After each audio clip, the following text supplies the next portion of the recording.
Hi, check, 1, 2, 3. I am going to restring my Stratocaster today. Would you like to watch?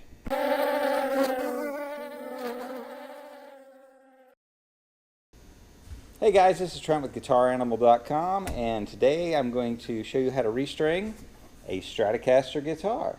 I have a series on how to restring quite a few different types of guitars, and this is the one on the Strat, so I hope you enjoy it. Great, first thing we're going to do is take the strings off of this, so we're going to use a peg winder and just relieve the tension on each one of the strings. Again, I like to keep the tuning pegs are very close together, so I orientate them so they're straight up and down so they'll be out of the way. I'm going to bang into them with the peg winder. You do that with each of them, and go ahead and loosen all 6 strings. Nothing on your Stratocaster is going to fall off when you take the strings off, so we can just take all of them off. Just loosen all 6 strings. Once they're loose, I like to cut the strings over the neck, because when you cut them, little bits of metal come off of the strings, and those little bits of metal can actually stick on the pickup. So let's do it over here over the neck. I usually can cut through all 6 at the same time. We're just going to pull these strings off here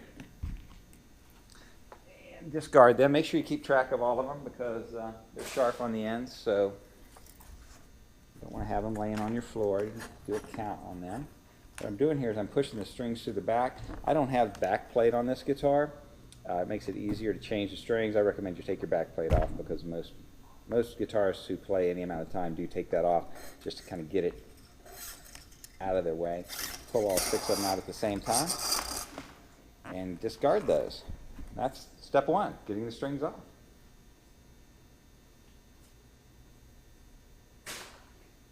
Alright, on this particular guitar, we're going to put a set of Ernie Ball 9s on there. It's a pink set. It's a 9 gauge through 42 gauge strings, some thousandths of an inch. So 9 is your first one, 42 is your 6th. I have a video on choosing strings. You guys can look at it if you have questions, about, well, gosh, which string should I get? This particular guitar had 9s on it. We're going to put those back on it. So all we need to do is unwind the string carefully. We don't want to kink the string. Be kind of careful when you unwind them. Take your time, and we will insert the string in the back in the appropriate hole, 6-string hole, all the way through the front. We're going to pull that all the way through until the string firmly seats in the back here in the bridge block. Alright, bring that forward. Now on this particular guitar, I have an old style set of tuning keys on it, which means I have to cut the string and put the end of the string down into the tuning key. So I usually go for the 6th string. I'm usually going to cut somewhere between the 2nd and 3rd strings tuning post, and then we're going to insert that end of the string down into the tuner, bring it around and hold enough tension on it to hold it tight, and just wrap it onto the peg. If I cut it too long, I can always go back and shorten it, but let's see how I did today. I'm making sure it's firmly seated in the saddle down here, and it, of course, was all the way up into the block. And I'm going to feed it into the nut. Take a look at it.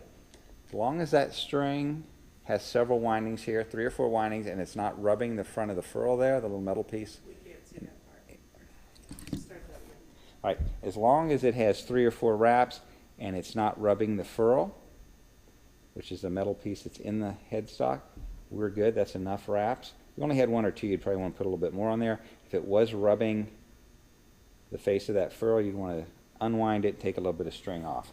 That's going to be the rule for each one of these strings. We don't want it to rub the face of the metal on the headstock, but we do want several wraps. All right, we'll go on to the 5th string. Again, insert it in the back, 5th string hole, all the way through the front.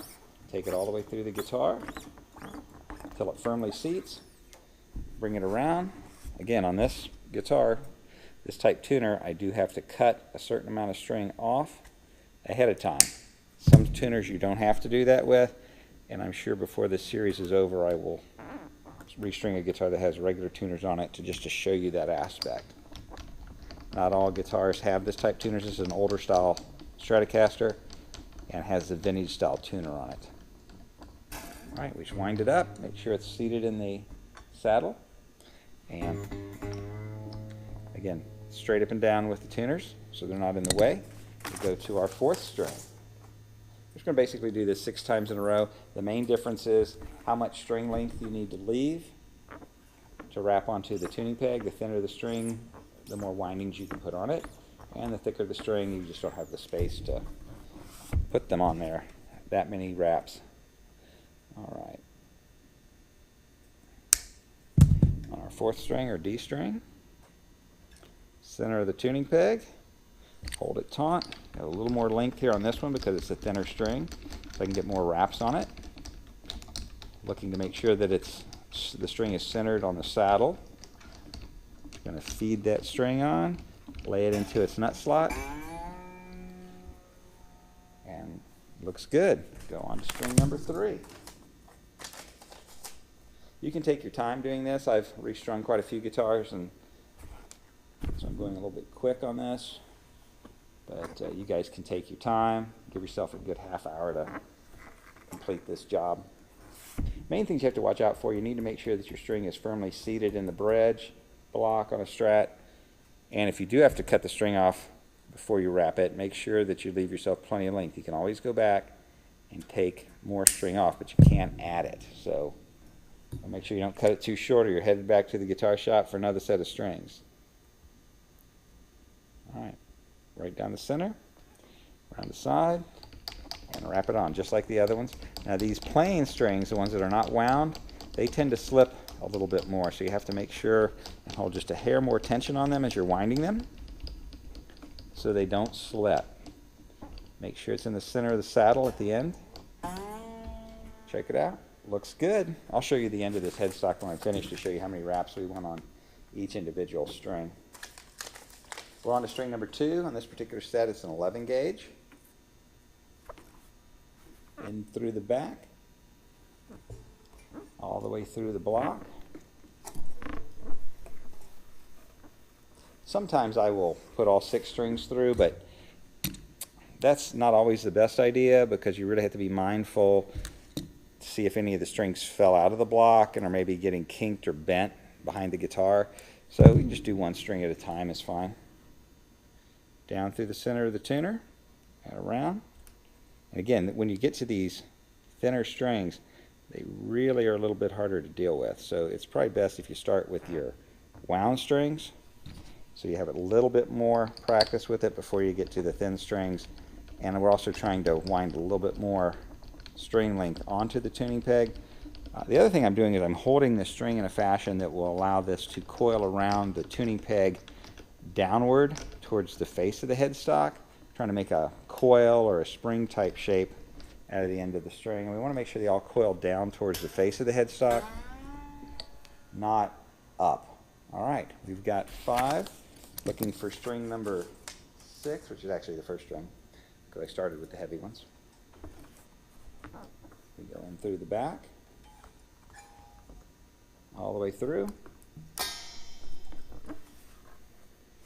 and pull it up. And I am going to cut just a little bit off of the first string because the length is just a little long for this, probably about an inch, inch and a half.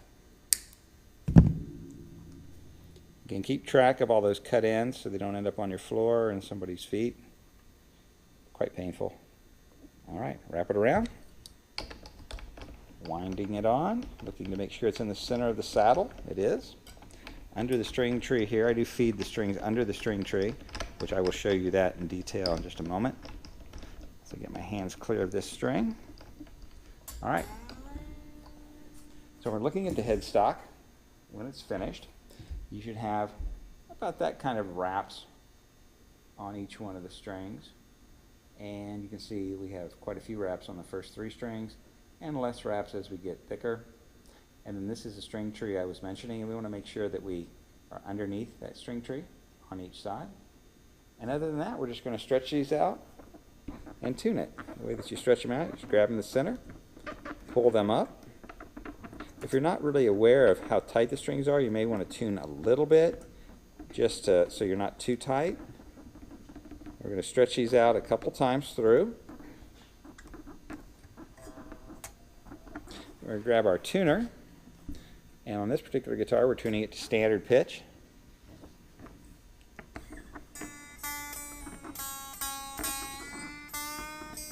First string will be an E. That was a little sharper to tune the second string to B. Third string is going to be G. Fourth string is going to be D. Now, if you are too sharp, we never tune directly down to a note. We always go below the note and then tune back up. The reason for that is the string moves very consistently from the body side of the guitar to the headstock. But when you're loosening the string and letting string out, it does not go over that nut smoothly. So if you tune down to a note, in other words, you were too sharp and you tune down to the note, as soon as you play that string or pull on it or do a bend, it's going to be flat because it's going to pull the slack out. So remember, always tune up from the lower note, always up to the higher note. Always tune up. That'll help you with your tuning, make your guitar stay in tune better, longer.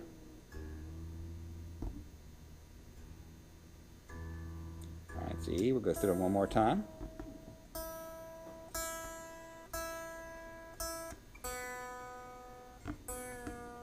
Now, I was sure to put this exact same brand and gauge on this guitar that was on it. If you change string gauges or brands, you may need to have some adjustments done. The neck may move a little bit. The saddles might need to be intonated slightly, so we can't just arbitrarily change gauges of strings without addressing that. Even brands sometimes have a different feel to them, slightly different intonation, so you just need to have it checked out. Alright, once we've tuned the guitar, I like to play it a little bit. Some bends.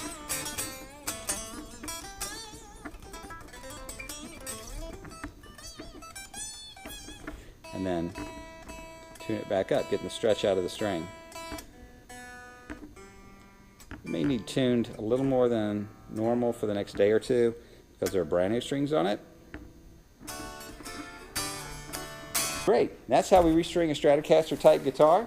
Make sure that you have your ball ends firmly seated into the block in the back. Again, remove your backing plate. You can keep it in your case or whatnot, but it's just really in the way and nobody sees that size anyway, so just take that off.